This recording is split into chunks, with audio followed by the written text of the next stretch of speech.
शिवपुराण रावणर तपस्या बाबा बैद्यनाथ उत्पत्ति अलपरे रामायण सुन ऋषि गण सनत कुमार जहा पचारिले पुण त्रिपुर जय किपरि रावण होइला एते बलशाली पुणी किपरि होइला दया करी कुह प्रभु एहार कारण स्वभावले अछि जानिबाकु एहा पुण एहा सुनी बोइले जे सनत कुमार शुण सर्वे एबे मन करी धीर स्थिर ए समय दैत्य जे राजा दशानन संपद गर्भरे मत होई त्रिभुवन बुली बुली जे कैलाश पर्वते मिलिला सेठारे महादेवଙ୍କୁ आराधना कला पूर्वजीवे चिंता करी थिला जे रावण शिव प्रसन्न हेले मो पूजारे एपरी विचार करी खरतरे गला हिमालय पर्वतरे प्रवेश होइला ताहार दक्षिण भागे अछि एक स्थान ता नाम मुख्य खंडके 180 देवतांक आरतକୁ नारद देखिले निश्चिंत रुभजे बोली नारद कहिले संगे संगे मुई मुई करुछि प्रतिकार कहि नारद जे ब्रह्मा को कुमार पवन ठु बेगे मयन जनरे जे गले लंकापति रावण को जे बाटरे भेटिले कहिले हे दैत्यराज अच्युत महान तते देखि आनंदित हुए आम मन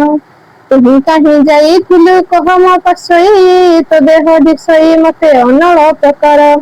सकाल सूरज परी दिशे तब धन नारदंक बाणी शुणी विश्रवानंदन कहिले मुनिवर जे सुना मन देई अति कष्टरे महेश प्रसन्न होई तांको ठारु से अतुल बल जेम पाई लंकापुर को जाउछि हे मुनि गोसाई नारद बोइले हे लंक दंड धारी शिवं को प्रसन्न कलु कह केउ परी ताहा जे प्रकाश कर मोर सम्मुखरे तुमर निजर बोली मते पचारे हे मुनि वर शुण रावण कहि कैलाश पर्वतरे तपस्या कली जाहि मुख्य खंडे घर तप कली जाई कहीं ग्रीष्म काले अनाल जे रही तप कली बरसा काले छंदिला मध्यरे रहिली शीत काले जल मध्य रही तप कली एपरी तीन काले मंत्र जप कली तथापि शंकर जो प्रसन्न नहिले क्रोध हेला जे मोर मने हेला खना खेले एक गत कहीं अनल रखिली पार्थिव लिंग निर्माण करी मो पूजिली गंध पुष्प नैवेद्य जे धूप दीप दे आरती करी पूजिली मुनिवर जई तापरे नाना प्रकार तब पाठ कली बहुत प्रणाम करी नृत्य आरंभिली गीत गद्य गाई गद्य तथा उपचार पूजिबारु जे संतोष हेले महेश्वर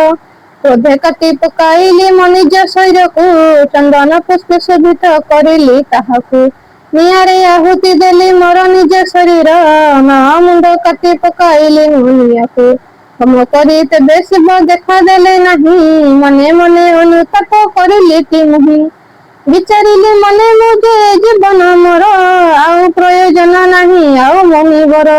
एपरी भावी खड़ग हस्तरे धरिली दश मुंडरे मोर खंडा लगाइली ज्योति रूपे महेश्वर देले दर्शन छड़ाई नेले खड़ग महस्तु बहना बोइले कि बर तू मागुछु रे कह मुहि यथा शीघ्र देवी नहीं ते संदेह शिव रूप को देखी मो होइली आनंद प्रदान कर अतुल बर आदि कुंज मते बर देले हर संतोषित होई पुणी दश मुंड तोर लागू बे कहिले से पार्थिव लिंग गति सेठी जे मछि संगे संगे एठारे मो प्रणाम करुछि त्रिपुर विजय करिबाकु जाउ अछि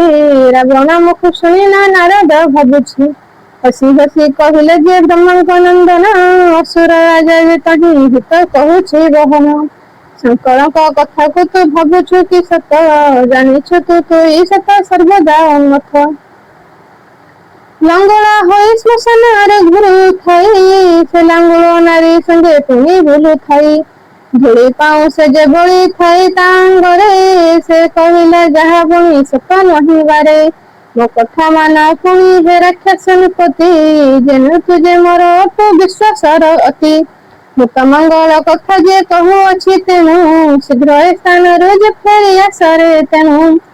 से शिवलिंग रे घेनी आस लंकपति आउ स्तव करी तृप्त कर उमापति ଶିବଲିଙ୍ଗକୁ ପାଡ଼ି ଆଣ ବିଂଶ ପାଣି ନେଇ ଲଙ୍କା ପରେ ରଖି ପୂଜା କର ନୀତି ଜାଣ ତେବେ ମିନା ଶିବ ପ୍ରସନ୍ନ ହୋଇବେ